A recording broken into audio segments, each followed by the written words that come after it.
Hey, what's up, guys? It's Jordan with the Laundromat Resource Podcast. This is show 119, and I'm pumped you're here today because today we are joined by Ernesto and Barbara from Cullari and Wardell ad agency, and we're talking geofencing. And I gotta be honest with you, when they reached out to me, I was like, I don't know, geofencing. But they started telling me about what they do and more impressively, who they're doing it for right now. And they're going to drop some names that you're going to recognize here. Previous podcast guests, legitimate legends of this industry are using Cullari and Wardell for their geofencing, ad targeting. Man, this is impressive. This is a deep dive that we go into. There's a lot of practical strategies that we go through today with them and stuff that you can use whether you use them or not. And that was my criteria. Hey, come on the podcast, but you've got to give us some stuff that laundromat owners can use whether they use you or not. And they deliver. It is an amazing interview. Not only that, they have agreed to do a live Q&A, and that'll be free for us. You'll get more information on that, but just to give you the dates in case you want to mark your calendar, it's going to be July 20th at 1 p.m. Eastern, which is 10 a.m. Pacific time. 10 a.m. Pacific, 1 Eastern on July 20th. We're going to do a live Q&A.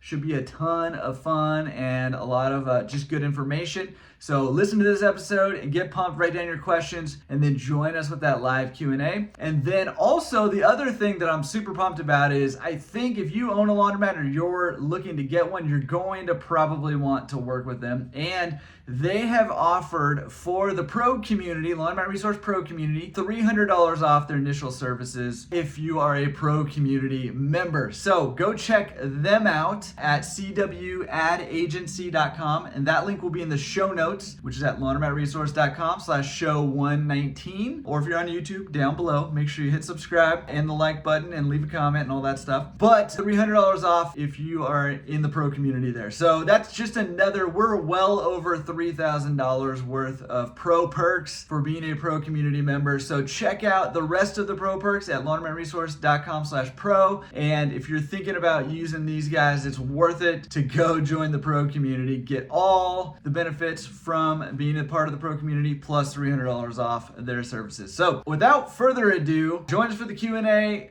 Go join the pro community so you can get that $300 off. But let's jump into it with Ernesto and Barbara because that will convince you of the power of geofencing for your laundromat. Let's jump into it right now. Ernesto and Barbara, number one, I'm very excited. Thank you guys for taking the time to come on the podcast. But when you guys jumped on camera, I was like, oh my gosh, this is official. I was blown away. You guys are like in a studio. If you're listening to this on the podcast and not watching this, you may want to go watch this because number one, their studio looks awesome. And number two, you guys look great too. So thanks for coming on the show. How you guys doing? Good, Jordan. Doing great today. Thanks for having us. Yeah, we really appreciate it. It's my pleasure, and I know we've been kind of going back and forth for a little bit to get you on the show, and the day is finally here, so I'm very excited. Why don't you give us a little bit of a background of who you guys are, and then I want to kind of get into how did you get from where you were to here advertising, for laundromats of all things. Okay. Well, Barbara and I have a very similar background. We were both at one time medical reps. I was a OR operating room sales rep. And I did specialty medicines. And my dream was never have a real job, right? So when you're a med rep, you got to get the surgery on time. Barbara, the same. She had to get to doctor's offices. And it was sort of our dream to be independent, not to really work for anyone. And around 2012, I ran for U.S. Congress, and Charles Measley from Fluff and Fold in Sudge Digital, actually it was his fault. He talked me into running for Congress. And, we started doing... Classic Charles. Yep. Always getting me to do crazy stuff. So we were running Facebook ads for political, for my congressional run. And at the time, we also needed to do headshots. So I was not a photographer at all. So if people look into our company now, you'll see that we've shot for the Soup Nazi from Seinfeld. We've done their TV commercials, but we needed a camera in 2012. So we buy this camera. I didn't like anyone's headshot. So I'm like, set up the camera. I'm like, here, take my headshot like this. And then poof, overnight, I lost my congressional race, but I became a very well-known photographer. And that's how I got into digital, Charles Measley, Congress. So here we are. And then Cullari Media, we started about 7 years ago. And we're heavy in the makeup industry, cosmetics, food and hotels. And then last year, Barbara and I decided that we wanted to focus exclusively on laundromats. And in that, geofencing for laundromats. And again, Charles is like, there's this big need in the industry to drive in-store visits. And he's like, you need to learn this technology, geofencing, because if you can, one, it's going to change our industry, and two, I'll introduce you to everybody. So of course, he introduced me to Peter Mayberry, Luke and Lee Williford. We now have like a Joe, Dan Reed, and Kelly. And we have Michael Jones, which you yes, did Michael from Jones, Daytona. who was a guest Michael on Jones, another all-star of the podcast. All-star. He's Yep. a great Yeah. guy. Dan Campbell and Mark Taylor. I'm sure we're going to miss a lot of people, but we met a lot of great people. These are a lot of our customers that we have, and what I love most about laundry is that like people like yourselves, people like us, we wanted to do our own thing, and the laundromat industry is filled with people like that. And very good work. Very good people. Really, really, we've been embraced by them. And I have to say, with our backgrounds being in the medical industry, we love helping people. So this was something that I immediately just fell in love with, that we could take small business and help them grow like the bigger business technology that they have, and we could bring it to small businesses. And I was just in love with it. It was just amazing technology to look at and to learn. I was actually going to open up 3 laundromats, so I talked her out of it. He saved me. Originally, she was going to go to the boot camp that the Williford brothers were putting on. Yes. I was like, Barbara, if you're gonna get in the laundry industry, you got to learn from these guys. And I was like, I'm gonna go and be a speaker. You can go as my guest. And then just the more we talked about it, I was like, no, you need to help me run my company. We need to start our own company together. And you need to help me run this right, because I could do all the technical and creative stuff, but I'm an idiot, like when it comes to running a company. So that's actually how we ended up teaming up. Yeah, because I have that background as well. I had a couple companies with my ex-husband, and so it was a great combination between both of us. We loved it. How funny. Okay, so the birth of this company came out of the death of the dream of 3 laundromats. Oh, You never know, though. You never know. You never know. That's right. That's right. It's very possible I've that we learned would open so up. much about the business. It's amazing. I think if we did that, I think I'd feel bad for all the other laundromats, though. It's not That's fair. Technologically, it just wouldn't be fair. That's the kind of confidence So, I like. Yeah. We have like this. What we're doing right now is like alien technology. We'll get more into the nitty gritty of what the technology can do and what we've been able to do with it. I sent you an email yesterday of like some assets that we sent over. It's just like it's cutting edge to the fact that it's, as of yesterday, we took on 2 new capabilities. So it's just amazing. As we grow, the more technology grows, and it's exciting. It really is exciting to bring this to small businesses, especially laundromats, to make them grow in a time like this.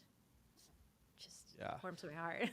Yeah, Really insane stuff that we're going to talk about. And, I've looked through all the stuff that you sent, so I'm really excited to get through, start talking about some of the nitty gritty stuff. But I know that the people listening to this, as they mention, some of your you mentioned some of your client list, and some of the just real heavy hitters in the industry, that ears are perking up here. And you've got my attention. Hopefully you've got a lot of people's attention here on this I have to podcast. mention Lost Dodds, or we'll be in trouble. Sorry. Yeah. When you said like you have all these, I was like, wait, If we don't mention Ross, and Russell, we'll probably get in trouble. So Yeah. And we love them to yeah, death. they're great. Yeah. In fact, if you would have missed them, you probably Man. would have had to send them like a case of wine or something. Yeah, over he there, would. so. He would have accepted.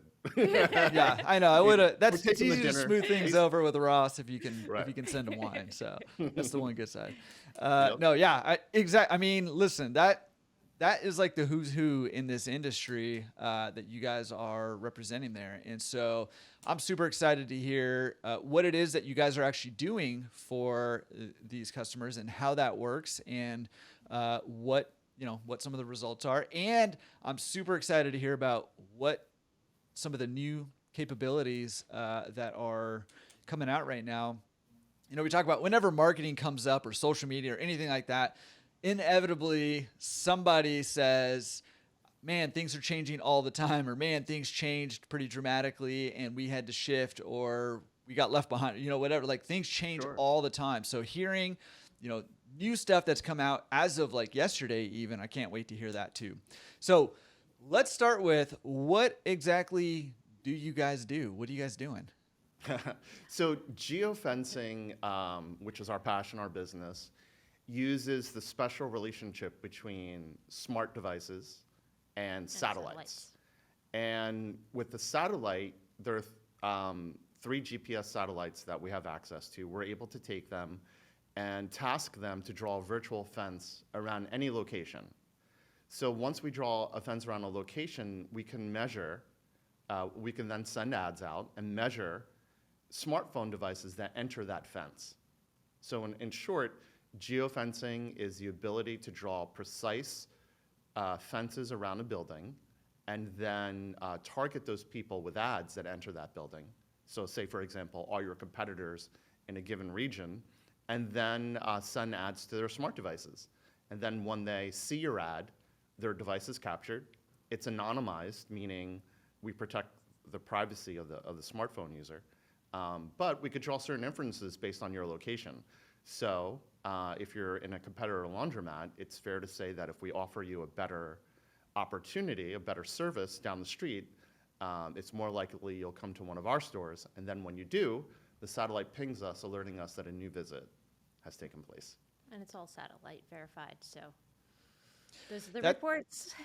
Yeah, well, and that's pretty incredible. It's one thing to be able to target a specific area, which is incredible in and of itself, but then it's another thing to be able to follow that basically and determine that they've actually come to your location after the fact, that's a game changer, I think. It really is. We've done over 5,000 satellite verified in-store visits for our clients across the country. So yeah, we're excited. So that's where we are now. Today, we're delivering 5,000 satellite verified visits just to laundromats every month. And we're not a big company. It's just me and Barbara. So yeah, we have a team, but we're in the trenches. We work really hard with our clients and their ad spend money, and we make sure that they're getting the value. And that's very important. We don't outsource it. We're right in the trenches, making sure that their ads are where they're supposed to be and getting the results in front of the people.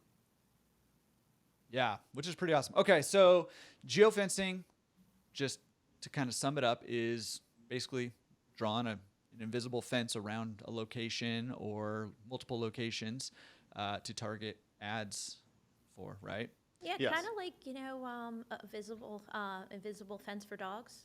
Yeah. Kind of like that. Where they come and said, you want them to come in, not keep them out.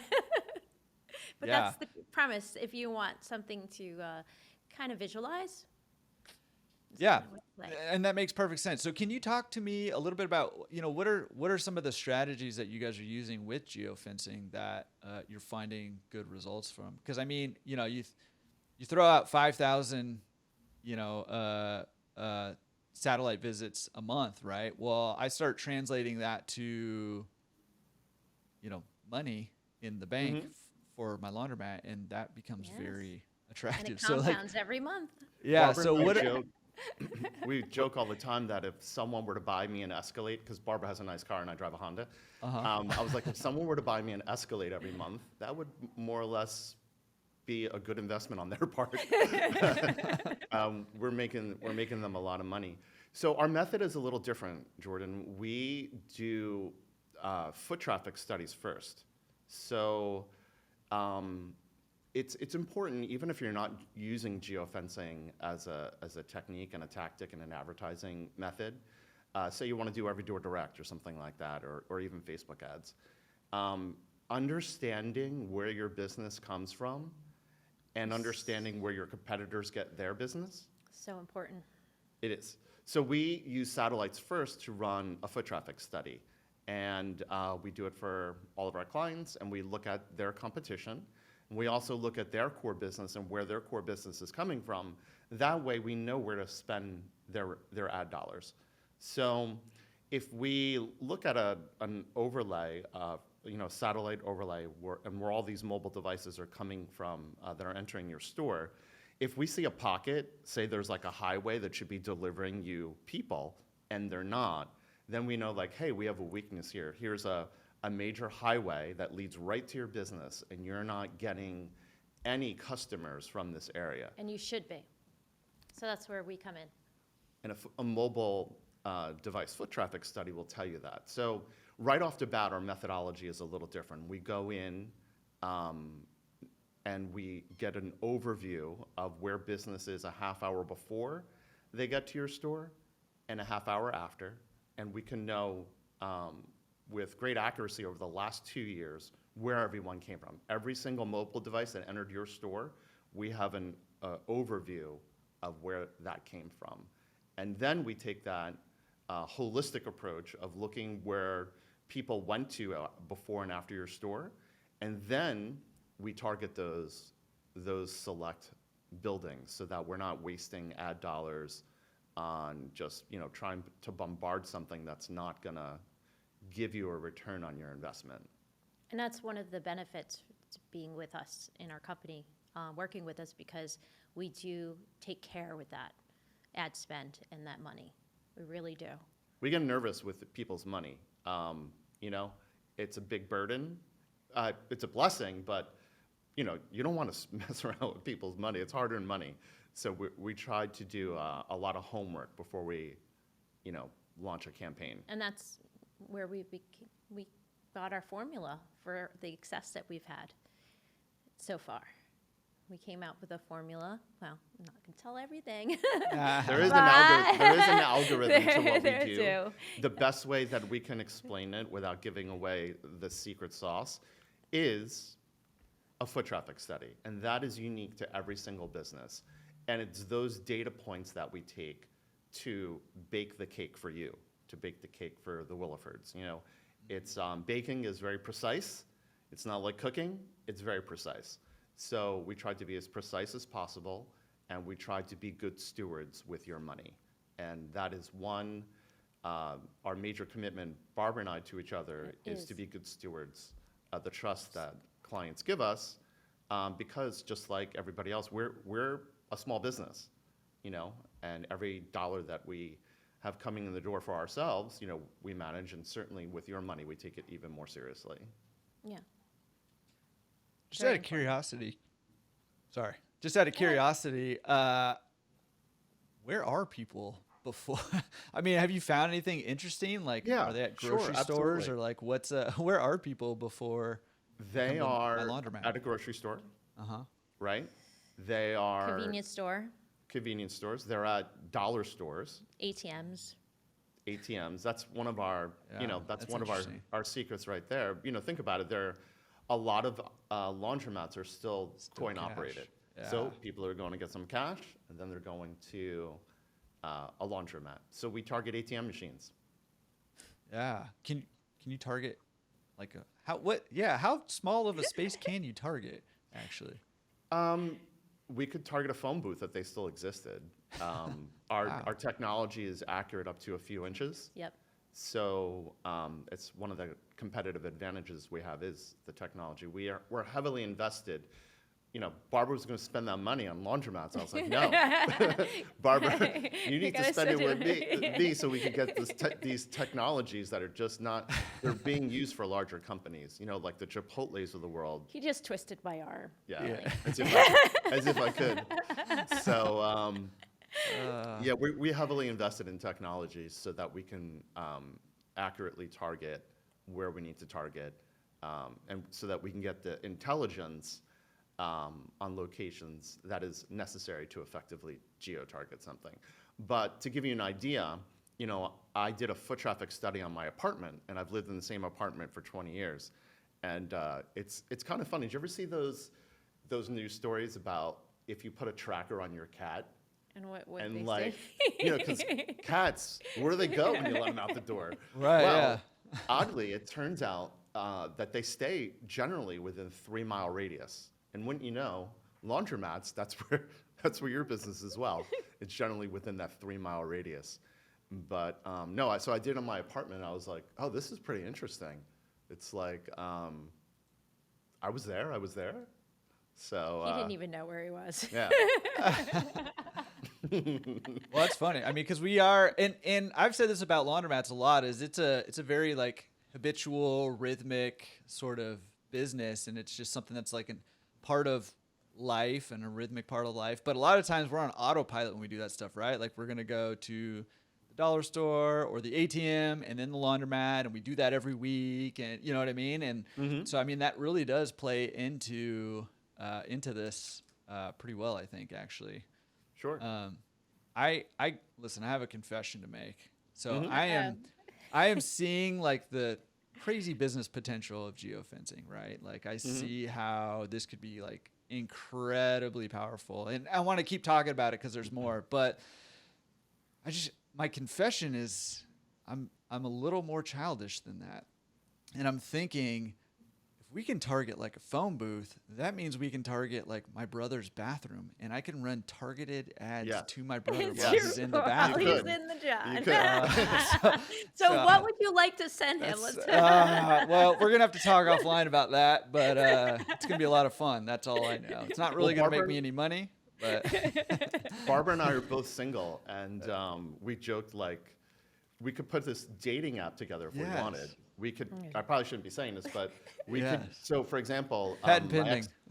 My ex-girlfriend has a hot yoga studio, and I was like, I should just send my pictures into her hot yoga studio every single day. Gosh, man, this is powerful stuff. I'm just saying, this is powerful stuff. You guys, I don't know, like, do you guys have like a grasp at how powerful you guys could be with this company? This is great news. There's sky's not even the limit at this point. Okay. I mean, we're embracing all the technology and always looking ahead to see what else we can bring to our customers. I mean, it's mind blowing. So another general thing to know about geofencing, and like, so people ask, so what's an ad look like? What happens? How do I get this ad?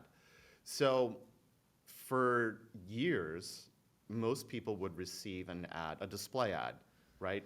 A banner out at the top, banner out at the bottom. If you're on a desktop computer or an iPad, it might be in the margins. That is typically how you would get an ad. That's how you would see it. That's how you would consume it. So you're in the King James Bible, you're on ESPN, you're in Telemundo, you're on Breitbart. Weather app. Yeah, a weather app. So you're in the app, and the ad is at the top, it's at the bottom, could be in the margin. So that's been the tradition. But what is brand new is that we can run a native ad that's a geofencing ad. A native ad is like if you're reading a news story and it's part of the story. Like as you're scrolling through, I sent you a slide on that. As you're scrolling through a news story, you think you're reading about the debt ceiling, and then all of a sudden, the wash house laundromat ad is like right in the middle. But native is meant to look organic. So no matter what website you're on, it's not obtuse. It's something that feels like it belongs on the page. It feels organic. So that is an exciting development with geofencing. And then as of yesterday, we acquired the capability, no matter what social media you have, we're able to turn that into a geofencing ad. So if you're on TikTok, if you're on Instagram, and you want to reach people and then convert them to a visit, we're able to do that with social media as well. That's so exciting. Yeah, that is, I mean, listen, now that we have TikTok capabilities, while my brother's in the bathroom, he's out of control. It's done. Okay. Is he a younger brother, older brother? I have 2 younger brothers, so they're both done for. This is over. Okay, so no, super. I mean, that's incredibly powerful stuff, and those are brand new, right? Those are the things that you sent me yesterday. Right. Yeah, it's a capability unique to us because of our technology. It's not something that you can get. I think I was saying before we started, even if you're at Ogilvy, which is one of Ogilvy was, I've read his books, and I just think he was like the master of advertising. But even if you're at Ogilvy, you probably wouldn't know that this capability exists. It's because we research so often, and we're using AI to the best of our ability to do, further advancements for geofencing. This is an ability that we acquired just yesterday. Okay, listen, maybe people haven't told you yet, but laundromats are not on the cutting edge of stuff like this, okay? So if you guys could just back it off a little. That's what I'm talking about. Yes. So that's the thing. Yeah. A lot of big companies have access to this. The Chipotles of the world are driving visits through a method like this. For Chipotle, through COVID, they wanted to expand their pickup service, where you go to the drive up and pick up your food. So this is a technology that they were using, and now pickup is one of their largest verticals for Chipotle. So yes, laundromat owners and small business owners traditionally didn't have access to these technologies, but it's important to do it, and it's important to price things so that a small business can acquire this capability. Yeah, and it's. Go ahead. Go ahead. Sorry. No, I was just going to say, and that was really important to us to try to figure this out for the price point and to really bring in the business and make it worthwhile for them to invest in geofencing and make it affordable. Yeah, and that's one of the benefits of like technology that's developing so quickly, right? It can be super overwhelming to try to keep up with everything. We can talk more about that in a little bit, but one of the benefits is that things become more accessible to smaller businesses, right? And like you said, if you told somebody even 2 years ago that you would have this capability to be able to do this kind of thing as a small laundromat, or a group of laundromats or whatever, like that would blow your mind. It's blowing my mind now, like all the things that are happening right now, right? And I love that you guys are dedicated to kind of being on the forefront of that for us and for the industry, because we need more of that. We've been kind of stuck in a rut as an industry for a really long time, and we've kind of been doing the same things and getting the same results. And the people who are breaking out, there's a reason that a lot of the names that you dropped earlier in the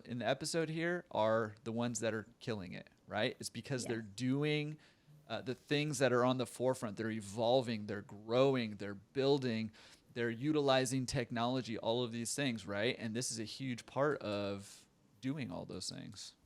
Yes, and a lot of them are, generations, so they're just building on what they had, but using the technology today to grow so much more. It's amazing to see it. Yeah, pretty cool. Okay, going back to it. So we were talking, and we've kind of talked about this a little bit, but we were talking about the Hitchhiker effect. Can you talk about that a little bit and what that is? So the Hitchhiker effect is where you walked into a geofence, you were targeted with an ad, and then you may see the ad on your phone, but then the next thing you know, your mom sees the ad, your dad sees the ad, your two brothers see the ad, but across all the devices in the house. So one of the things that this allows us to do is when we identify one phone, we anonymize it, and then that phone hitchhikes on to all the other devices in the house. So, and as you know, families tend to use laundromats together. They tend to use the same one. So the hitchhiker effect is something we kind of figured out. Like, hey, if we captured one device, why not try to get every device in the house? And that's something that we came up with. And the hitchhiker effect, do you ever watch Jeremy Corbell? Yeah. Yeah, so Jeremy Corbell, UAPs, alien technology. And Barbara and I are always thinking like, what's the next level? How can we take this to the next level? And then I heard if you go to Skinwalker Ranch, that, are you familiar with Skinwalker Ranch? That's where they see all these UAP, UFO stuff. Oh, yeah. Okay. If you go to Skinwalker Ranch, a lot of these guys would take, I don't know if they're cursed or whatever, but they take these experiences back home to their families. It's pretty crazy. You should check out, is it The Hunt for Skinwalker or something? One of those documentaries on it, but it's pretty interesting. So that's how I came up with the idea of hitchhiking. Is like, wait, if it's a bad thing for these guys, but we can use, if we can apply it to what we're doing, let's do it, and we have. So. I love that is how you came up with this idea. This is, yeah. I mean, it's that is great. It's that UAP stuff. All that UFO podcast that I listen. We're bringing alien technology to laundromats. It's That's great. right. It's great. See? Hey man, aliens need laundry too. Hey, everybody needs clean It's clothes. got to keep even it aliens. clean. You go through a wormhole, your laundry That's get right. dirty. It's That's got to right. get done. Hey, space Little green men travel. You Right. gotta just, when you travel, you just gotta start clean, start fresh. I like that. All right, awesome. Well, first of all, I think that's awesome capability to have, to be able to target sort of the rest of the family and on multiple devices. Again, like just the amount of targeting is super powerful there. And I can, obviously I can see how that can be super effective. It concerns me a little bit about targeting my brother while he's in the bathroom because I don't know then what his Especially wife is with going the to alien see. So technology. I need to think about that a little bit more. But He's like, why do I get wash your hand ads all the time? yeah, I don't know. that's weird. Okay, so I mean, can we talk a little bit about targeting strategies then? I mean, Sure. while you're doing these, your geofencing, whether it's competitor or that Dollar Tree or whatever that's down the street that you find out that a lot of customers are coming from. As you're targeting them, what are you learning about like demographics, or are you targeting certain demographics? How does that work? Sure. The Willifords, for example, they have decided to split their ads. So one strategy is in English, and then and there's a bunch of targets that we have, about 100 or so targets for English-speaking customers.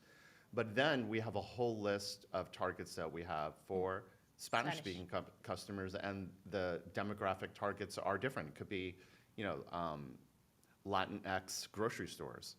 It could be, They have different behaviors. yeah, So different grocery stores or I'm Filipino, right? So I'm very particular if I'm going to order some Filipino stuff where I go to do that, right? So if God forbid, you get two Filipino restaurateurs going head to head, you have to kind of figure out where each other's customers go to, before or after coming to one of our restaurants. It's the same with, Latinx or Latino customers that are strictly Spanish speaking. They, like I would, like to go to stores that would cater to some of the things that I'd like to shop for, right? Have you eaten much Filipino food? Absolutely. The pork, no one knows this, but lumpia, we have the best egg rolls, right? It's called lumpia. It is the crack cocaine of egg rolls. So, I mean, if Flavor Flav Writing that down would have right ate now. this instead of doing all those drugs, He keeps saying he's going to make them for me, but That is true. I he haven't has done not it. I haven't that done it yet. So, So, in terms of strategies, you know, you look at a given demographic. I know in Seattle, there is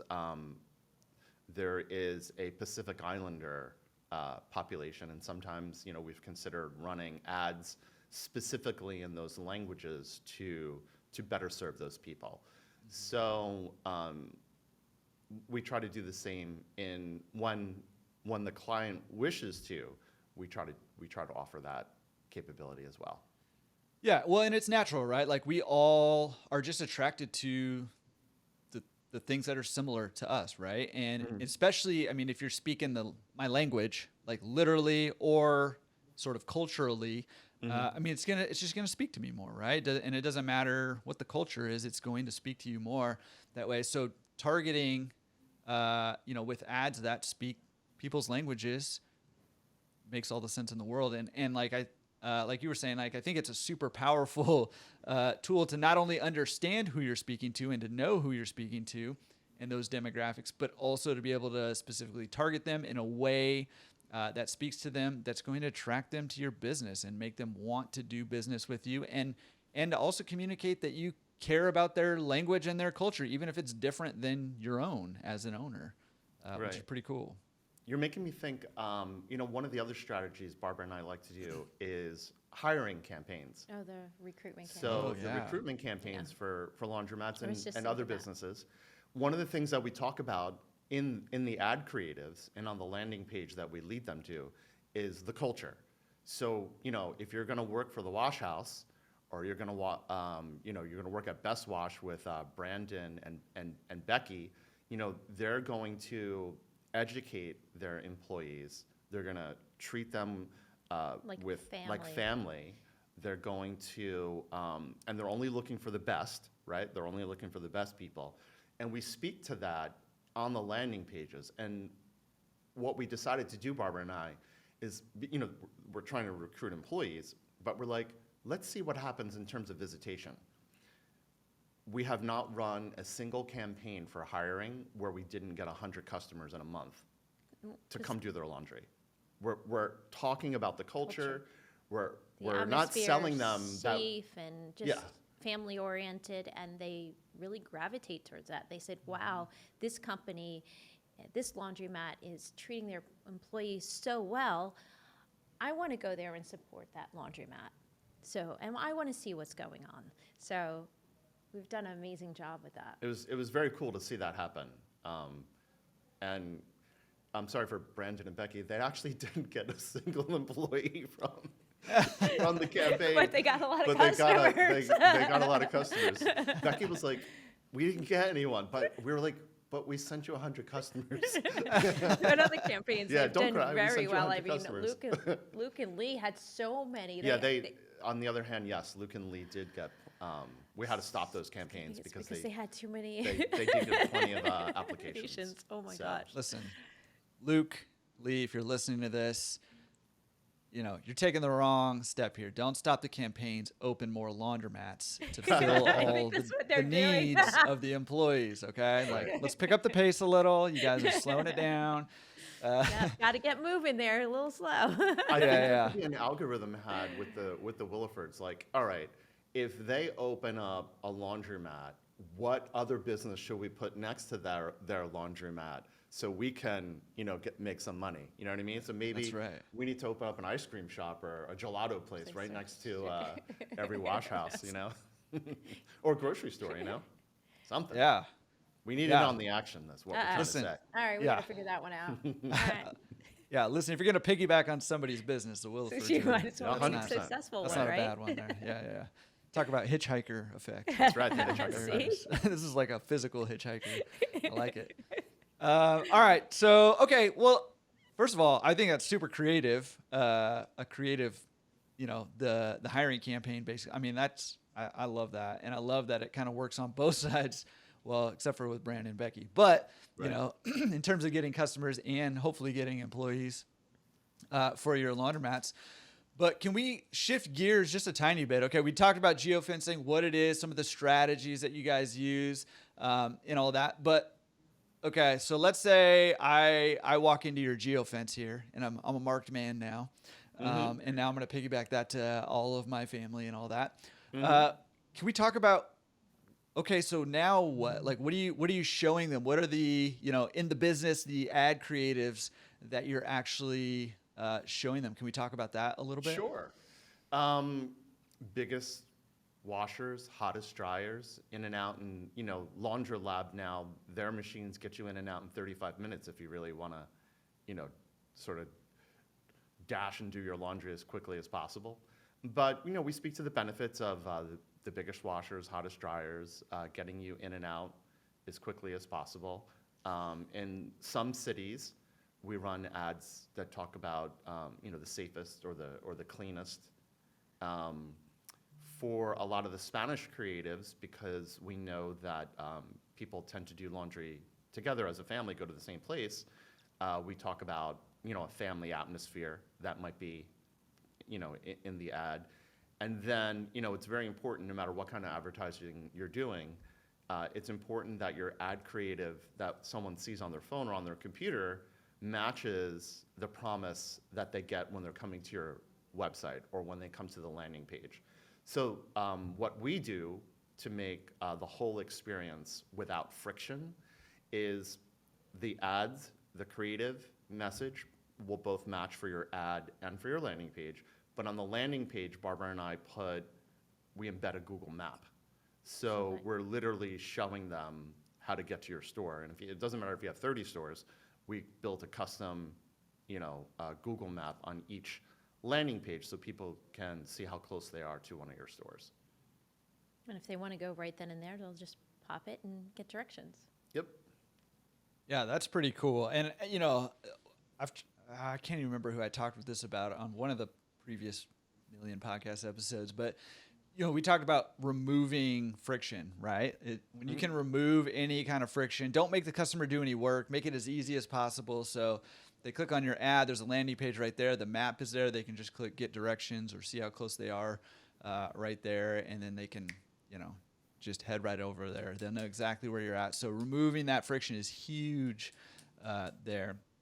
Are you showing, what kind of ads are you actually using? Are you using photos? Are you using videos? Are you using, are you dancing on TikTok videos personally I'd watch Barbara, but I wouldn't watch me. So we do a lot of original photography. That's It's very important to us that core it's background. We're not using stock, and if I'm ever tempted to use stock, Barbara yells at me and goes, "Don't be so lazy. You're a real photographer. Get out there and do some. Get out there and do some real work." out. So she kicks me out, and makes me pick up my camera. And so we're shooting our own. I like Barbara a lot. As long as she doesn't start making me do work. Exactly. Like what she's Right. doing. Barbara has an Aunt Barbara, and it's very comedic. Her Aunt Barbara will show up at Barbara's house and make her do work. She's my storm. I love her. She to comes death. in, she's like, "Barbara, I don't care that you're a businesswoman, that you have you're priorities. Working right now. I need this done right now. I need you to go weed whack." What?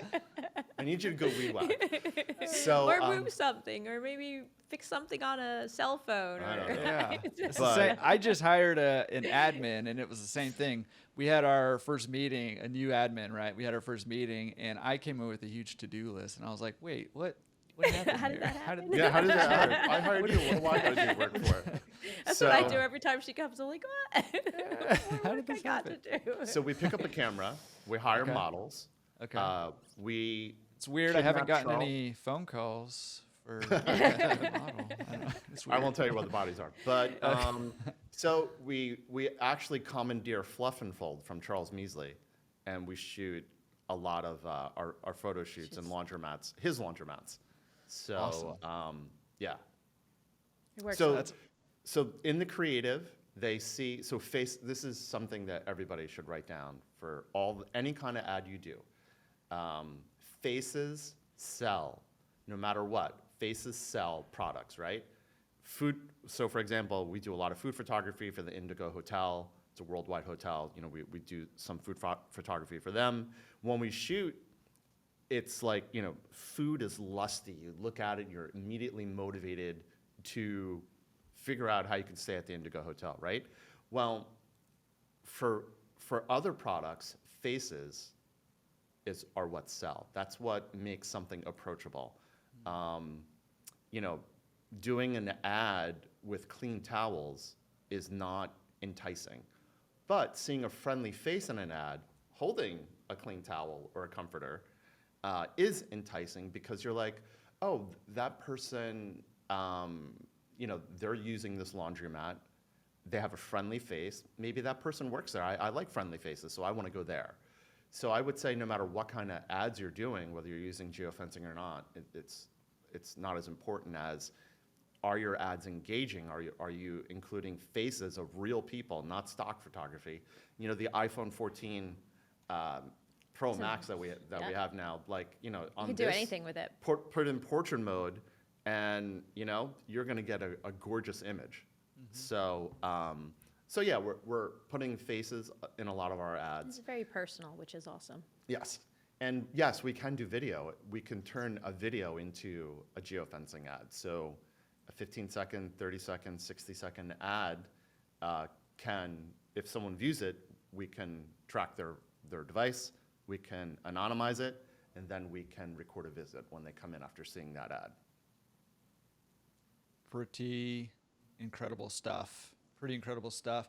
And I mean, you know, doing your own photography and, you know, hiring models, or, you know, just the whole faces thing, right? It also is a way to communicate, you know, your business culture, the culture of the community that you're in. All of those things matter, right? And so using original images as opposed to stock images allows you sort of to craft that story or that atmosphere that you're trying to communicate for your business, which is huge, right? Because it will help you relate better to your customers. And, you know, the whole classic, people want to do business with people that they know, like, and trust. And if you're communicating, hey, we care about this community and we care about, you know, the culture of our business and the culture of our community, and you can communicate that through images, the whole, you know, picture's worth 1,000 words thing. You know, I'm just throwing all the cliches out there, but it all kind of comes together when you're able to craft the ad creatives exactly the way that you want to, and not necessarily always use boilerplate templates, which are out there also. So I sent you a couple slides talking about the rule of thirds. So to give you an example, on a phone, when you take your phone like this to take someone's photo, the rule of thirds is how you compose the subject. So say there's a person right here, and then there's background in 2/3. That is using the rule of thirds to, instead of putting someone right in the middle, right? When you put someone off on the side, in terms of composition, the eye often wanders from corner to corner of the image, and it allows for the viewer to insert themselves in the scene. So, you know, and all you need to do is for someone to tell you that, go out there and start, you know, talking to people. If you see a customer in your laundromat, you think they represent your brand, who you are, who you'd like to you know, to become your customer, whip out your phone, have them sign a release, and you have some content. Yeah, and first of all, I'll put all the slides that you sent me and stuff, I'll put on the show notes page. So if you're interested in checking out these slides and the things that he's talking about, check them out on the show notes page. And also, a lot of cameras, including your phone probably, I know the iPhones do, probably most of the Androids do too, you can actually overlay the rule of thirds. It looks like a tic-tac-toe pattern, basically, on your phone screen, so that you can actually compose your image using the rule of thirds. And if you just put, you know, the people's eyes in where the intersection of the top two lines intersect, you're going to have the rule of thirds there, and it will greatly improve just the look and feel of your image right there. Super easy, super simple. Absolutely. And one thing Great- I would great recommend tip. is never use flash. Natural light Right. is more seductive, for lack of a better word. Natural light is more enticing, and it's more inviting for the viewer, natural light. So try to angle your subject or your model so that natural light is coming from the street or from the window so that their face is naturally illuminated. Beautiful. I didn't even know that we were going to get like a photography lesson in here. This is great. This is really great. I'm passionate about photography. We are both, Barbara. Actually, I just did a photo shoot with Barbara. I know, like, your photos, we'll have to send Jordan those photos to put up. They came out amazing, I have to We say. did The great photo shoot, natural yeah. light, oh my gosh, gorgeous. It was fun. Yeah. Well, shoot, man. I mean, can you do anything with this Wow, face over here? You also would probably need some Photoshop, some heavy Photoshop Nah. to make this Nah. look good. But I think we'll need plane tickets to come to California. That's it. I think so. We could do a thing for. Yeah, we could be bribed with plane tickets. Yeah, that's I what I'm think we talking could be. about. That's what I'm talking about. Sounds like a vacation. I like it. Okay, so when you're utilizing, or let's just say, you know, somebody's like, okay, I want to try running some ads or whatever, and they use the rule of thirds or whatever. How do you turn just a photo into an ad? How do you make it an ad? Okay. So one of the most common ad sizes is 300 by 250 pixels. So that's like almost a square. And the most common way to utilize the square is on one half of the square is you have your model in a laundromat, and then on the right hand or the left hand side you would have your copy. So it could be like, best wash, biggest washers, hottest dryers. We're right around the block, see location. So we almost never run a text-only ad. There's no point in reading text, you know. You only wanna have that see- few Yeah, you only have a few seconds, so to capture their attention. you want to show so. as much of the environment or the people there as possible, and then you have your call to action. So the other large format would be 320 by 480, which looks like an 8 by 10 Instagram ad. An ad like that, again, mostly a face and a laundromat, and then very little copy, the logo, and see location. It's, as we said before, you want to remove friction, so not too many words. Mm-hmm. Faces sell. A good composed ad with a face will convert more than text. Yeah. And just so everybody's clear, copy means text or the Yes. words on the ad. Yes. So I just want to make sure everybody's on the same page. Are you guys approaching, or can you talk about how you maybe approach this with different customer groups? Like you have self-serve, wash, dry, fold, pickup and delivery. Are there any nuances to the different types of customers that you're trying to drive to a laundromat? Sure. When you mentioned the different verticals, wash, dry, fold, pickup and delivery, self-serve, that kind of ad that will convert a self-serve customer is not the kind of ad that a pickup and delivery customer would Very respond different. to. Very different. So anyone can pretty much be a target for pickup and delivery and wash, dry, fold.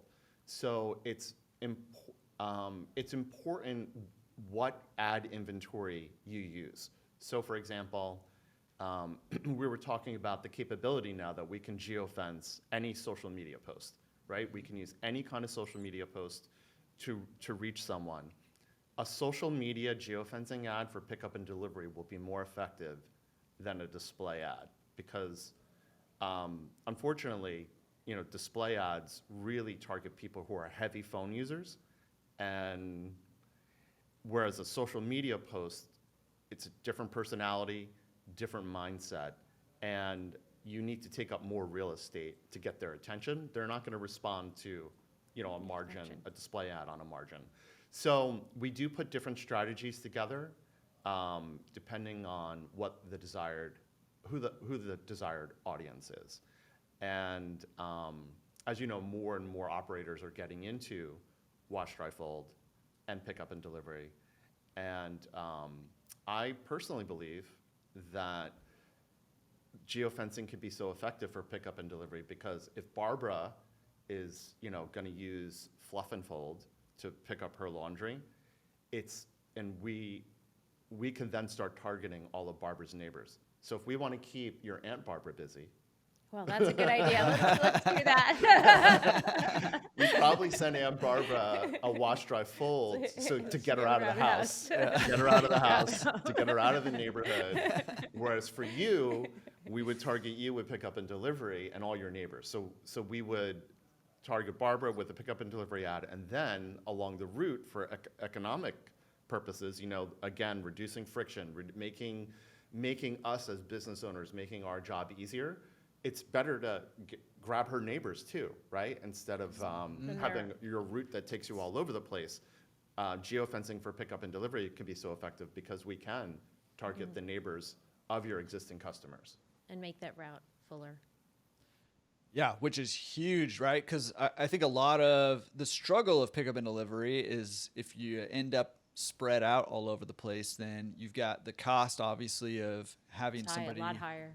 Yeah, to drive around everywhere, and gas and all that stuff. But also, just the time it takes, right? When you're all spread out everywhere. So clustering your customers together is huge.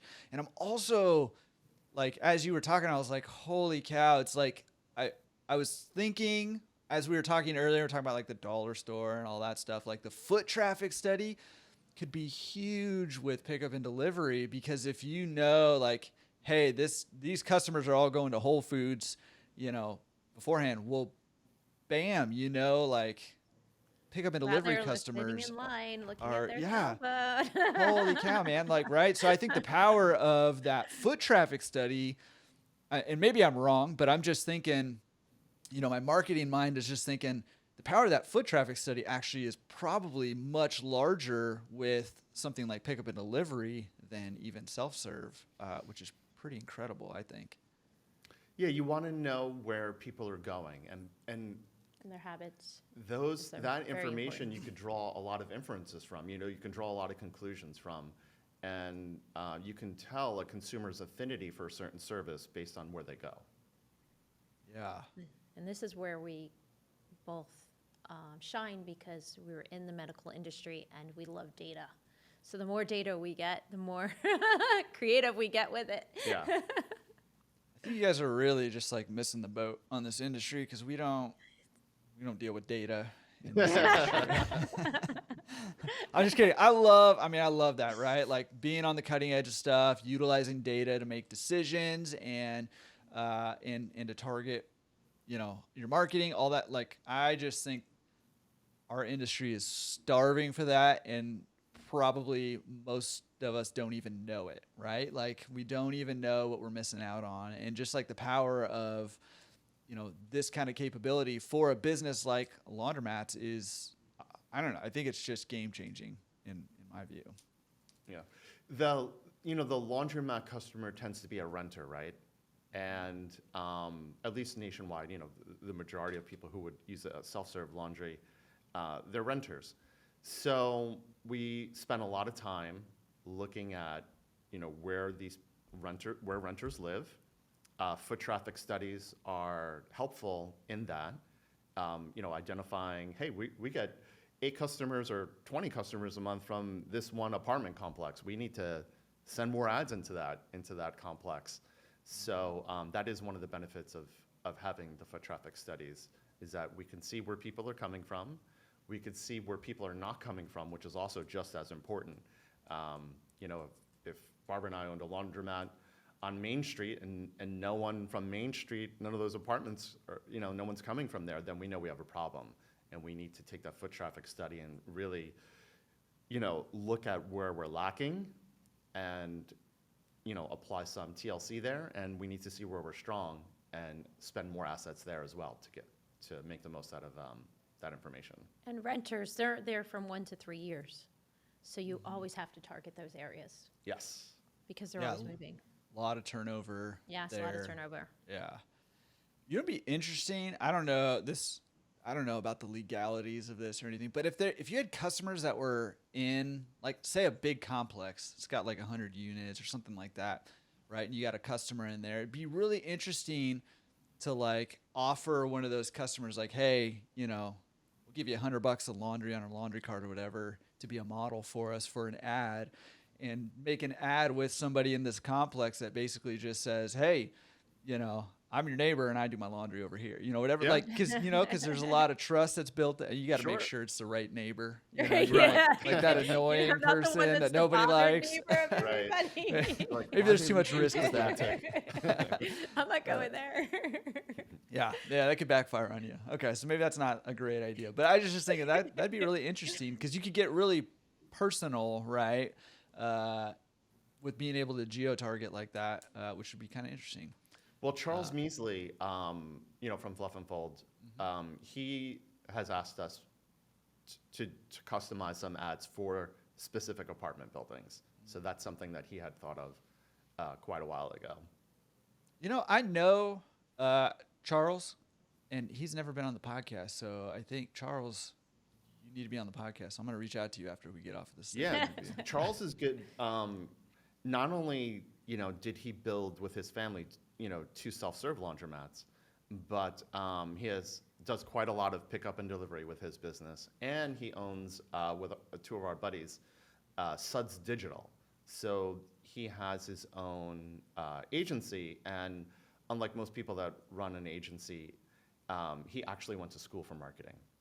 So Right. thus he ran my political campaign, and I've never threatened to kill someone so many times in my life. Edit that? No.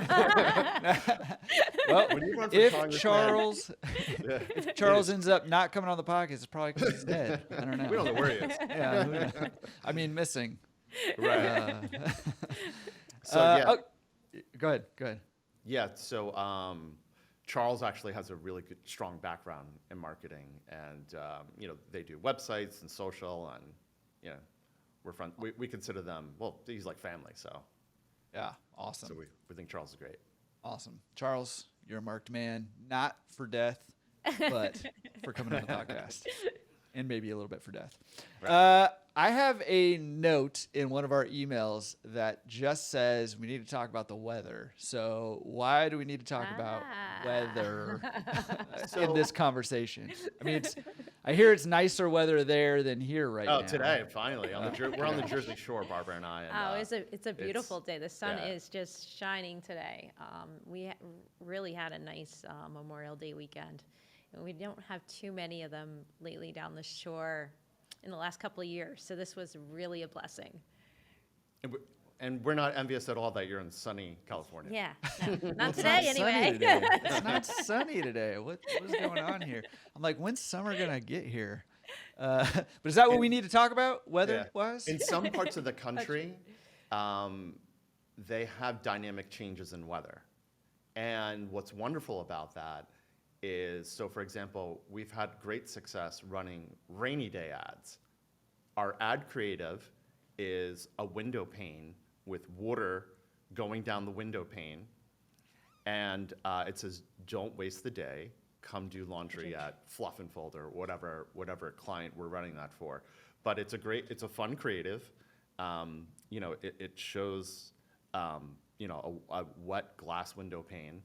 And then we run ads when it's really sunny out. Best Wash, last summer we did a pool. So it was a pair of flip-flops on the ground next to sunglasses next to the pool. So That got a lot it got a lot of visits, and we ran it because laundromats, if, you know, at least at Best Wash, they're all immaculate, you know, their AC is kicking in the summer. So it's going to be cooler at the laundromat than it is at the pool, and that's kind of the ad campaign that we ran. And ad-based creatives and ad-based campaigns could be highly effective. In fact, those ads are only triggered when it rains, or it's only triggered during a heat wave.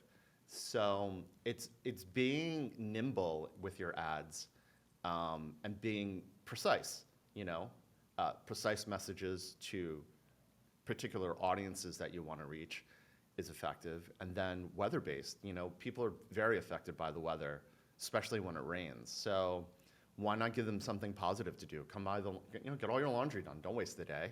Don't stay home and depressed. come to Fluff and Fold. We'll be happy to see you. So running those responsive ads based on the weather, we found has been very effective. Yeah, and that's something that, wouldn't normally even think about, right? To run an ad specifically because it's rainy or humid outside. I don't know. Whenever I go to the East Coast, I'm always like, where's the nearest air conditioner? It's so Yeah, it's humid out here, here. right? Yeah. Yeah, but that's super clever, and I could see how that could be super effective, actually. Yeah, we really take our time with researching the demographics in the areas with the weather of all our laundromats, where they are. Because we live in the East Coast, so we want to learn about their environment and what they go through, whether they have more rain in areas versus not. And that's why it's so important when you're looking at a geofencing company that they don't outsource your work, because this is what Ernesto and I do. We go into the trenches and we're really analyzing everything and seeing what's the best tactics for our customers, our laundromat owners. And it's very important, because if you're not in the trenches and you're outsourcing it, you're not going to get the same results and the same care, because we really do care about our customers.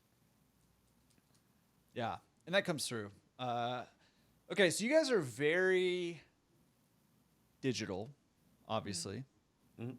Is that the way to go? I mean, is that the only, should we focus all on digital advertising platforms? And maybe you're biased, maybe you're the wrong person to ask, but I'm just curious, is there any value in doing offline marketing still for a laundromat? Barbara and I do it for ourselves. Yeah, we do both. We have plenty of print assets.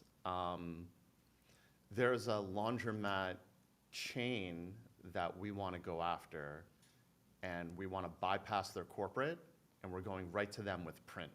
So we're going to be putting palm cards right in their hands, letting them know, like, hey, we're going to put the power of geofencing in your hands, and don't take everything from your franchisor, or whatever they call them. But yeah, we do prints all the time. Barbara and I, one tactic you could do is every door direct.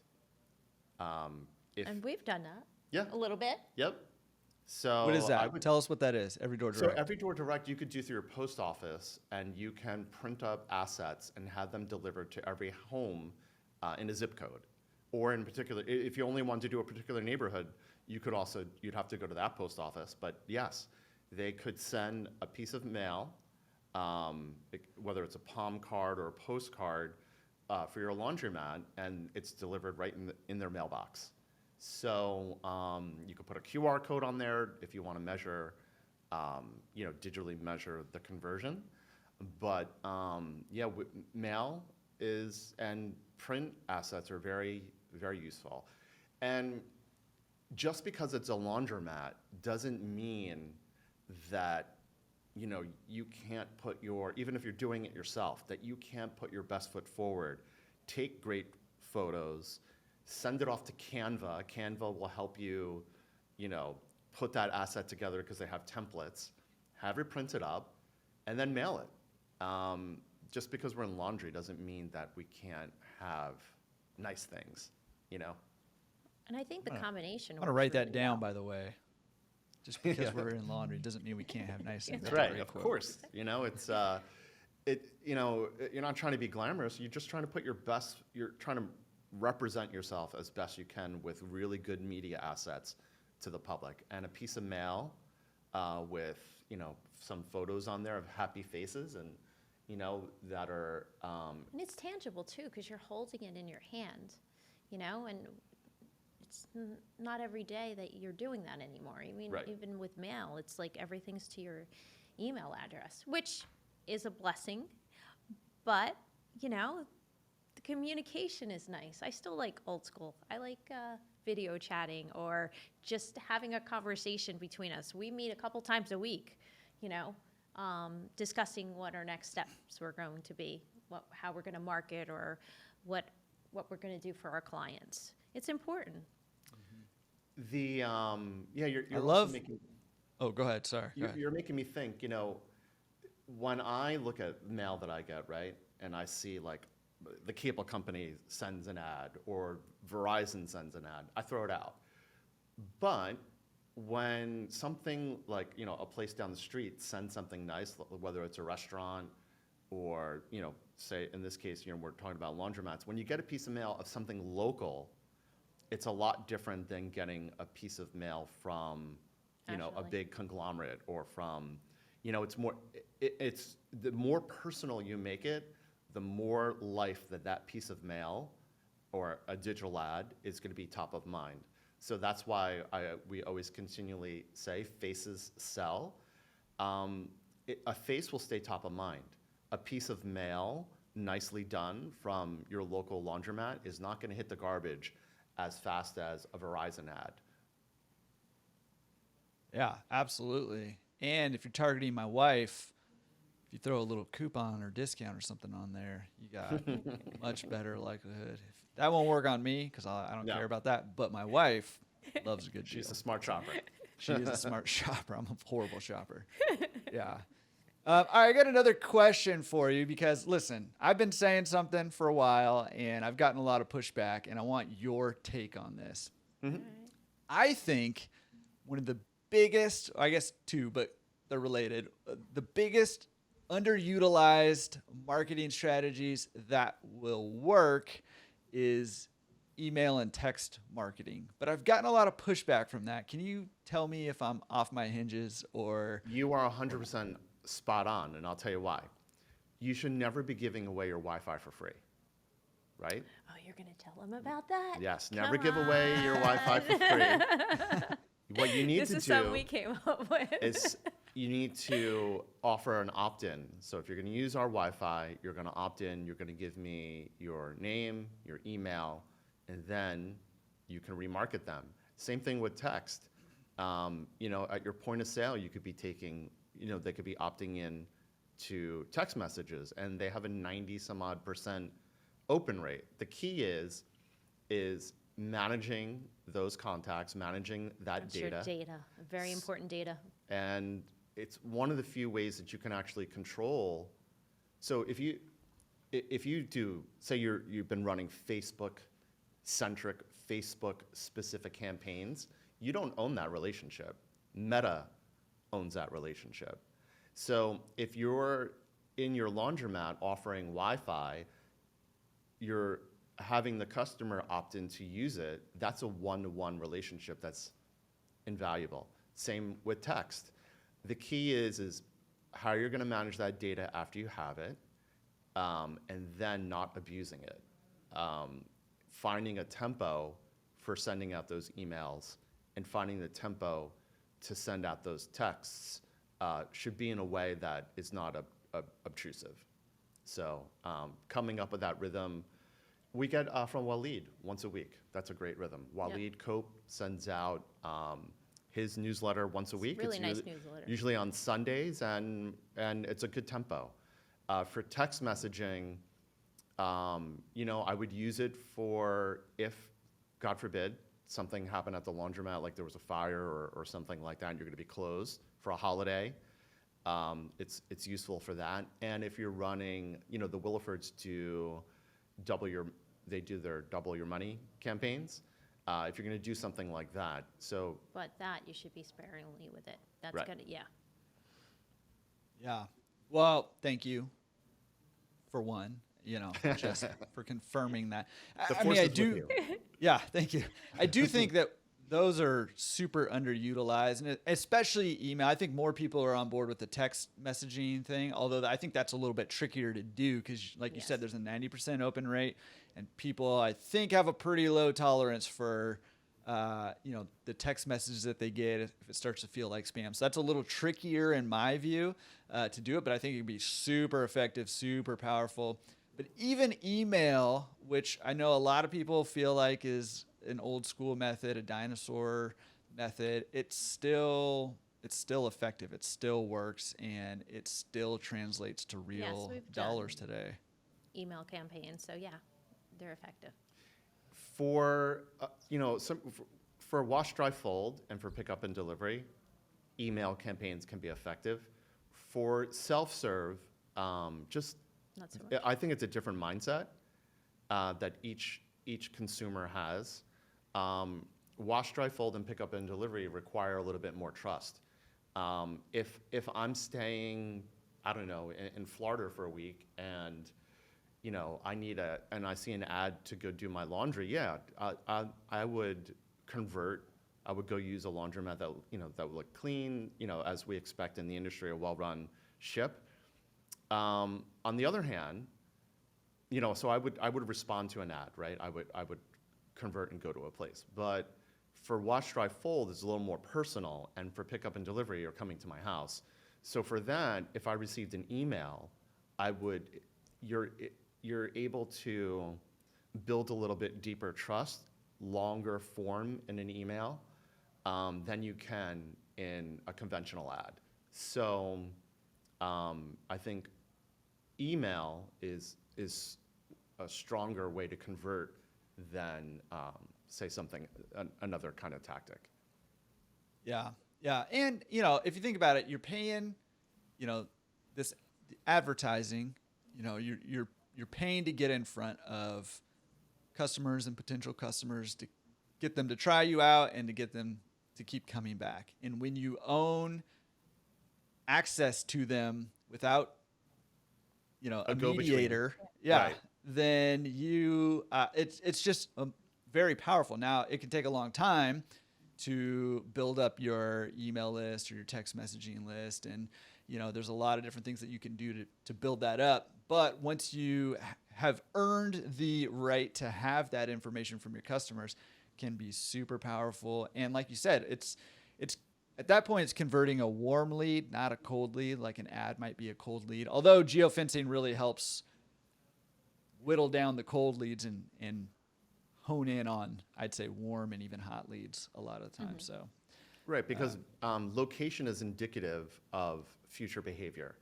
So, if you're a divorce attorney and you want to find customers through geofencing, we'd hit bars and strip clubs. We're in laundry, so targeting other laundromats is indicative that you're going to come to our laundromat if we offer you a better enticement.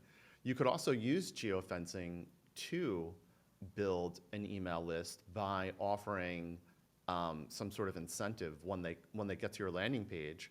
A lot of laundromats offer 3 services. It's self-serve, wash, dry, fold, pickup, and delivery. So if you're going to use one campaign to reach all 3, at least on the landing page, provide some opportunity for them to opt into your email list to receive some other incentives, whether it's a percentage off or whatever kind of campaign you wanted to run. But it is important to own the relationship with your customer as best you can. And text message and emails should not be discarded. It should be part of your comprehensive marketing plan. yeah. Awesome. Okay, so whenever marketing gets brought up on the podcast, the 2 things that come up are Google and Facebook. Now, obviously, there's no denying they can be powerful ways to market.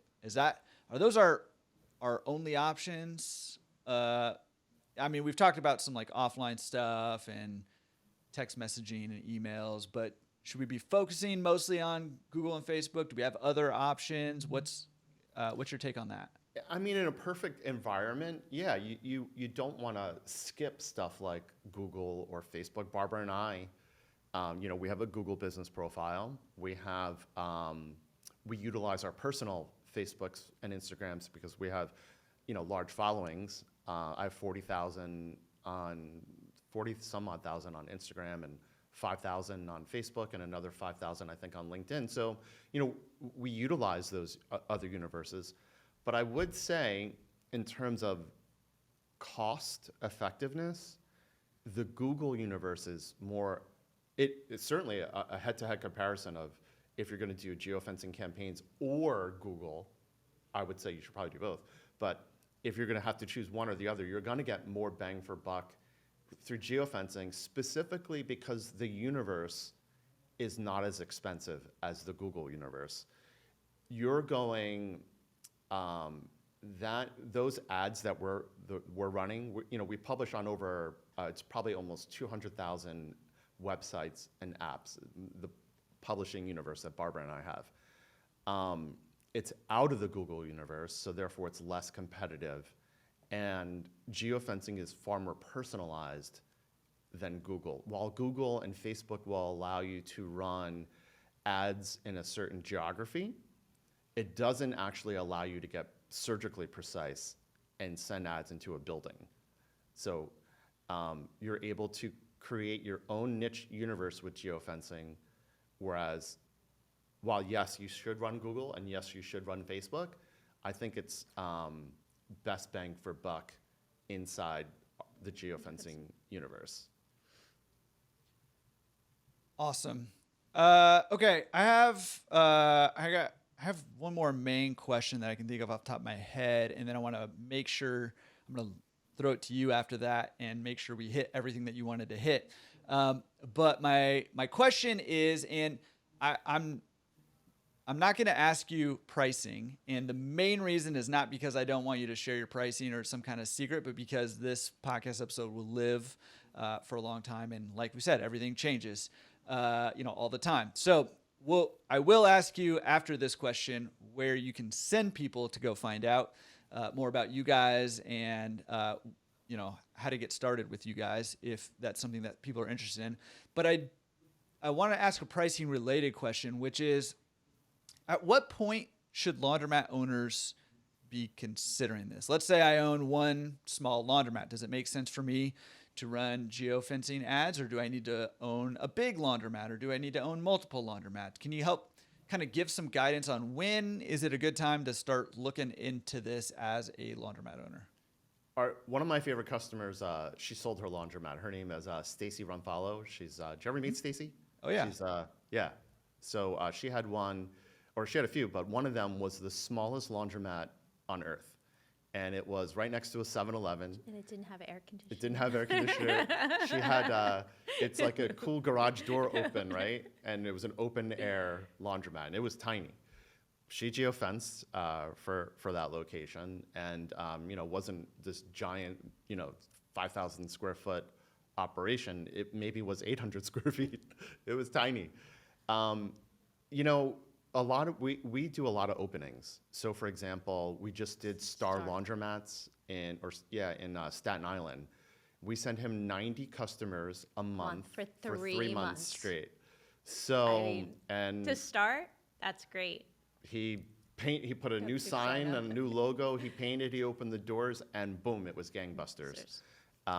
Great way to start an opening, right? To We Yeah. just really, we opened Laundrolab in Yes, in Tampa. Tampa. Day one. Yes. 50 customers a Customers. month, each month for the first 90 days, and it builds on after that. because But- you're compounding those customers because they're staying if you keep them, Yes. with your culture and how you treat them. So it really makes a big difference in your bank account. Start early though. I would say, Definitely start early, even when you just open. I know it's a little rough sometimes with that, but it will bring in the customers. Yeah. And, go ahead. I was just talking to my friend who opened up a coffee shop, and she put the best machines in, and she repainted, and she did her hiring. She didn't budget for advertising and marketing, and you really won't grow as fast. I'm not saying do geofencing, right? I'm not saying you have to do that. I'm saying you have to market and advertise. It's just, you have to do it. And if you want people to keep coming in, it's something you have to do. But also, Burger King and McDonald's, they're advertising All the every day time. because they don't take the relationship with you and me for granted. Part of it is making the effort, making the extension to reach out to people in your community to keep a touch on that client, that customer. You have to. How many touches for you to get a customer, right? You have to touch them in all different ways. And if you keep touching them, they're going to keep coming back. You're going to make me laugh. I'm not mature enough for this conversation. There's a lot of touching going on over I'm here. just not mature enough for this I conversation can't do right it. now. Sorry. I God. can't. I'm not. I have a time. You were looking very professional there for a second. She's cracking keeping me that up straight though with all face. this touching over here. I can't. I can't take it. But you have to budget for marketing and advertising. Every business demands it. Every marketplace demands it. We happen to love geofencing, and so Cullari Media is a full-service ad agency. Cullari and Wardell, Barbara and I are focused on laundromats only, and we did that, and we're geofencing specific because we believe that we can serve the most people in the most impactful way by mastering this technology, by being light years ahead of any even major agencies that they're not spending the kind of focus and the resources that we are on one specific skill. So our specific skill set is how do we grow a laundromat with what is the most disruptive technology outside of AI. Geofencing is the most disruptive technology there is for a retail location that lives on people coming through the door. And Barbara and I were committed to our company to make sure that until we retire or sell, 20 years from now, that we maintain that we are the most disruptive company that does geofencing. Yeah, which also, and kind of to your point, like when I first bought my first laundromat, I mean, basically the distributor told me, hey, we're going to put all new equipment in here. We're going to do a total remodel. And you don't have to do marketing in this industry. You don't have to do marketing in this business. And they sort of had the field of dreams. If you build it, they will come. So that's what I did. And I will tell you that I did get customers that just came once kind of word got out. And the business did grow kind of organically. But it not nearly as many as I needed, and not nearly enough to even get me to break even for a really long time. It was just very slow growth that way. And in fact, it sort of compounded on itself in my case because he told me I didn't need to advertise, so I didn't. And because the growth was so slow, I was losing money. I actually got into this mindset where I was like, well, now I can't advertise because I'm losing money. And it was just scary, right? And it was not the right decision, obviously, but it was scary because I'm losing money and now I have to put more money out there. And I didn't exactly know what to do or how to do it. And I didn't know if it was actually going to return me more customers and recoup my money, or if I was just putting even more money out there. And so I got scared, and that caused me to, clam up, shell up. And it was just this compounding thing it was bad. It was just a bad situation, right? And I firmly believe now, I mean, it's a big part of the reason why you're on this podcast right now. I firmly believe that you do need to market in this industry, and more so now even than when I bought my laundromat almost a decade ago now. It's even more important now. And if you're not marketing, it's time to start venturing into that because you don't want to be tomorrow's zombie mat. So, how did you meet your wife? We met in college. She basically, hit on me, and I was like, okay. I'm just kidding. We met in a college class. You met in a college class, and yeah.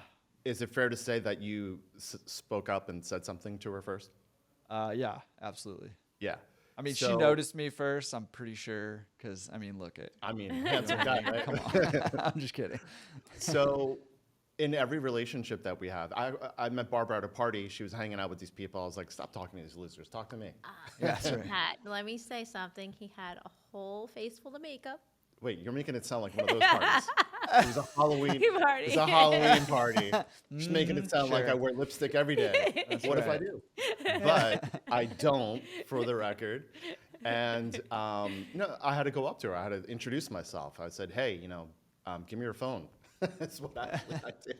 Yeah, I was he like, "Give me your friended me on phone." Facebook I friended and myself. then accepted it. I In that 2 seconds he I had said, "Just my give me your phone. phone." Genius. I was like, really? So Genius. the important thing is that, you know, you had to make the effort to meet your wife. I had to make the effort to meet Barbara, to introduce myself. And we can't take any relationship that we have for granted, especially spouses or with your customers.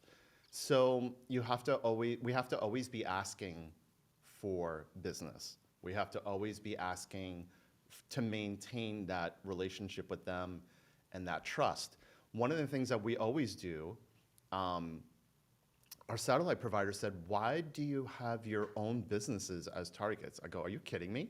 Like, that is advertising 101. Don't take the relationship that you have with your customers for granted." So we always remarket our own laundromats. We're always re-asking them for the business and keeping that relationship. And you want that in the forefront of their brain and right in front of them saying, hey, you know what? You didn't do your laundry like last week. Let's go. It's like you send an ad to your brother, "Wash those hands, bro." That's right, man. You you gotta do stay it. front of mind, top of Gotta mind. stay clean here. That's right. But you Hygiene get first. caught up in your day and you forget things and then you're running around and you always have to be, in the forefront of something. So why not you be able to use your businesses in the forefront of your customers? Just because they're in your parking lot doesn't mean they're coming to see you. That is very true. We had a customer say to me and Barbara, they're like, why are you targeting the store adjacent to mine? They're already coming here. And I was like, this guy doesn't know anything about advertising. I mean, no, we don't doesn't mean that. you can't take it for granted that you have a busy dollar store next to you. You can't take it for granted that You have an a apartment busy building behind you that they're all coming to you. Right. You have to ask for the business. If you don't, I promise you, when I'm working for the competitor, we will be asking for the business. We're always asking for the business because we don't take any relationship, not our own relationships and not our relationships with our customers. We don't take it for granted. And that's another thing that we do. We offer exclusivity. So when we're working for a laundromat, we do not take the business of their competitor. We actually focus on our actual customer. And one of those reasons is because we want to keep our customers. Not only do we want to keep them, but we also want to show loyalty. Yes. So we have exclusivity to whoever we're working with. It means we can't make as much money, but it's the right way to do it. It's the right way. Yeah. And that's something that we agree to in the forefront of this whole concept. Not when I first stole her phone, but shortly Starting after. right Well, then after that. again, we didn't know we were going to be in business together now, did we? That's true. Yeah. I keep my phone away from him now, just to let you That's know. right. Yeah. Keep it If a locked. smart man doesn't touch another woman, doesn't touch a woman's phone anyway. So Yeah, that's right. don't mess with her pocketbook and don't mess with her phone. That's No, right. absolutely, it's the phone now. I just did a speaking engagement for about 50 women, and we were doing it on geofencing and what we could do for them. And you know what? You did a survey. Are they picking up their phone or their purse? You know what it was? Their phone. They would have left the purse. It's crazy, right? It tells 20 you years where ago this would is. not have been the case. No, not even Oh, close. yeah. Yeah. Yeah. I mean, it's not surprising nowadays. I mean, because our lives are on our phones, right? Like, Yeah, I mean, we It's spend more wild. time in our face in the phones than anything. You see your reports. You know how many hours you spend on social media and on your phones. It's crazy. yeah. This is the Well, captive audience. yeah, and I appreciate you guys saying that too. And like you said, you might be passing up on some money potentially by offering sort of that exclusivity. But in an industry where right now, actually, that's a pretty hot topic as we're seeing manufacturers and distributors throw up stores next to our stores. And, that's a real thing that we're dealing with right now in the industry that I am not happy about, by the way. But, to hear you guys come out and say, hey, look, we're not going to throw up shop right next to you and compete with you, or, have your competitor compete with you. We're going to offer that exclusivity is a big deal. And going back to people want to do business with people they know, like, and trust. I mean, that trust goes a long way when you say, hey, you can sign on with us and be confident that, we're not going to put you out of business by working with your competitor next door too. So I'm going to ask you how people can get in contact with you if they're interested in hearing more about what you guys do, how you do it, and what it'll cost them. But before I do that, is there anything else that we need to talk about before we wrap this thing up? I don't think so. I think we pretty much We covered a lot of ground.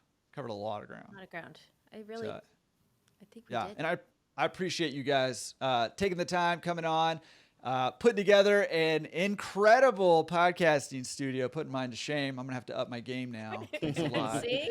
I got to keep you on your toes. We're like, Yeah, if I we're got- going to go on Jordan's show, we got to look good. So I brushed my teeth today. Oh I my showered. gosh. Yeah, usually I look like a homeless person. Yeah. But No, we were very appreciative that, you wanted to get in contact with us and, yeah, it's an let honor. us- We appreciate it. To find us, it's cwadagency.com. Awesome. And I will have that contact information. Easy to remember, but I'll have it in the show notes too. So you can just click it if you're wanting to find out more information. Guys, you guys not only looked incredible, but you also were incredible. Lots of incredible stuff that you guys shared. Really, really appreciate you guys coming on and taking the time to educate us about geofencing, which on the one hand is really, really exciting, and on the other hand can be super overwhelming. So I'm appreciative for people like you guys that come out and give small businesses like laundromats the capability to do, these powerful marketing things that will help us grow our businesses, because that's what it's all about, right? Absolutely. Growing business and economy that is not cooperating, and we're doing it. That's right. That's a nice way to say it. The economy's not cooperating. That's all right. We don't care about that. We're making it happen. Yeah. Well, I appreciate you guys and look forward. Listen, surefire way to get back on this thing is to compliment me, and there were enough compliments in here. I'm sure we'll have you back. Barbara on was again. thinking like, oh, Jordan's got nice eyes. Yeah. I think as a guy who wears makeup, I should feel comfortable saying it as well. So for the record, I was the scarecrow for Halloween, which is why I had all that makeup on. Okay. So, All right. Well, you'll have to send me a picture and I'll throw it in the show notes so we can all be the judge of how good of a scarecrow you were. See that? hilarious. So you guys offer packages, don't you? For membership we'd be happy to explore, offering some discounts to your people, something. Awesome. Love that. And we'll talk about what that is. And you know what? Let's talk about that. And then when I do the intro to this show, I'll mention that there and throw some links there. Awesome. Great. Awesome. Thank you, Jordan. Guys, you guys rock. Appreciate you so much. And look forward to the next time. that we have you Yes, on. absolutely. Appreciate it. Bye, guys. Thanks, Jordan. Thank you. Hope you loved that interview with Ernesto and Barbara. So much good stuff in there. As always, pick one thing that you can take away and put it into action. I mean, there's so much in this episode. The one thing, though, that I'm going to try to take away is that faces sell, right? So include faces in the things, your marketing, in your advertising, in your social posts. Include faces. People like faces. And so I'm going to include more faces in my stuff. So what's your takeaway? Go share it on laundromatresource.com/forums. Make sure you join the live Q&A July 20th, 10 a.m. Pacific, 1 p.m. Eastern. And you can check out signups for that at laundromatresource.com/events. And if you're interested in working with them, make sure you join the pro community to get $300 off your initial service with them. All right, cool. Thanks for joining us. Hopefully you got a lot of good stuff out of that, and we'll see you on the next episode. Peace.